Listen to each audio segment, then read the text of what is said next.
Hi, this is Mary Hamilton, and this is my Petcha Kutcha presentation. This presentation focuses on my personal insights into the arts and integrating the arts into various disciplines as an elementary school teacher. All semester long, we've been talking about how vital it is for disciplines to be integrated into one another. This class focused on integrating the arts into the other disciplines. We have seen and been a part of many arts integrated lessons throughout the semester, and because of that, I can now clearly see that integration is vital and possible.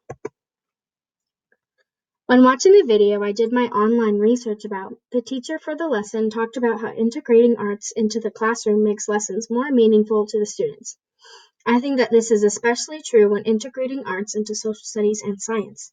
These disciplines are more difficult for students to grasp, and arts enhances that learning. The first thing I want to talk about is how music can and is integrated into the classroom.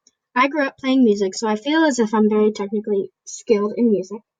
When thinking about integrating music into the elementary classroom, I learned that teachers need to keep it technically simple so as to not overwhelm students with the music aspect. Arts are supposed to enhance and support students' learning of other disciplines. If the music is too technically difficult for the students, it's no longer supporting, nor is it enhancing their learning of the other disciplines. Teachers need to pay close attention to their students when planning music-integrated lessons. Speaking of planning, this is an acronym my family uses all the time, and I think that it relates greatly to planning arts-integrated lessons. Teachers need to think very carefully about how they plan any and every lesson, but I think it's extra important for teachers to think through their integrated arts lessons. They need to think about the content, the arts, and how students might act, and more. As it pertains to background knowledge, teachers need to plan for students to be novices in arts, no matter the discipline. If students do have background knowledge, then great. You can expand on that, but you can't plan for them to already know something, unless, obviously, you've already taught it to them. Next, I want to talk about things that I've learned about integrating visual arts into the classroom.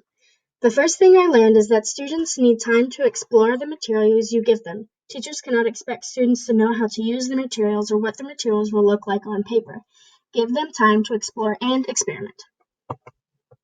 I also learned that asking students to observe artwork helps students develop skills that will help them with art as well as the other disciplines. Asking students to observe is a science engineering practices skill, and by doing these observations, it may even inspire them to include different elements into their own works of art. Before this course, I was not aware that movement and dance were separate things, but also intertwined.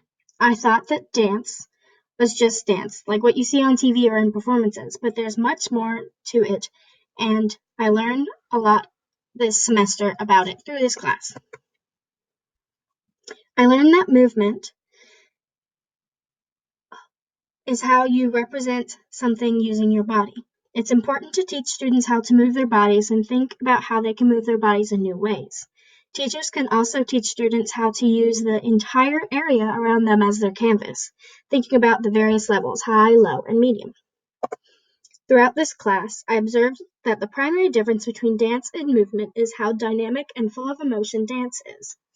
When I think about dance, I think about the dance Crystal and I did for our subtraction number sentence. When I think about movement, I think about when we moved around the classroom like bubbles.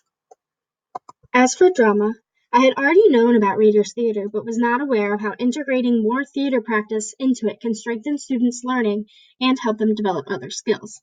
After having done the readers' theater in class, I will definitely be incorporating this into my future classroom as it is so beneficial for students. Through this class and experience, I learned that having students revise their acting, making sure to include emotions, gestures, facial expressions, and more, will help students develop fluency and reading skills. There are many students in my current third grade class that struggle with reading fluency, and I think that doing some readers' theater can really benefit these students. In the textbook, one of the best practices guidelines includes creating an activity that helps students prepare for the acting activity that will follow. These kinds of activities help get students' imagination and creative juices flowing. Some of the activities include the one above. I personally like the actor's ritual best because it helps them understand that this is something that they should be taking seriously. One very helpful tip that Miss Wilson told us about is reaching out to the specials or activities teachers in the school. They're very knowledgeable about their discipline of art and can help plan lessons or even teach them some of the art skills to the students. These teachers can also give you insights or suggestions of ways to strengthen arts integrated units to make them more well integrated. I believe arts education in music, theater, dance, and the visual arts is one of the most creative ways we have to find the gold that is buried beneath the surface. They, the children, have an enthusiasm for life, a spark of creativity, and vivid imaginations that need training that prepares them to become more confident young men and women. This quote's not something we specifically talked about in class, but we did talk about how integrating arts into the classroom helps students keep their creativity and vivid imaginations alive. One thing that Miss Wilson did talk about is how today's classrooms can be void of creativity, which is something which should not be the case because children are naturally curious and creative, and we as teachers should foster that, not inhibit it. As a child, and even now, I've always loved expressing my creativity, typically through visual arts. I remember as a kid there was not much chance to do that in school. I feel as if I had done this in school, it would have helped me retain and understand the content I was learning better and for a longer period of time. Well, that's the end of my presentation. To sum up this course and my insights, I would have to say that arts integration is vital for students' learning and development throughout their school years. The arts truly help students become more knowledgeable in so many ways. Thank you for watching.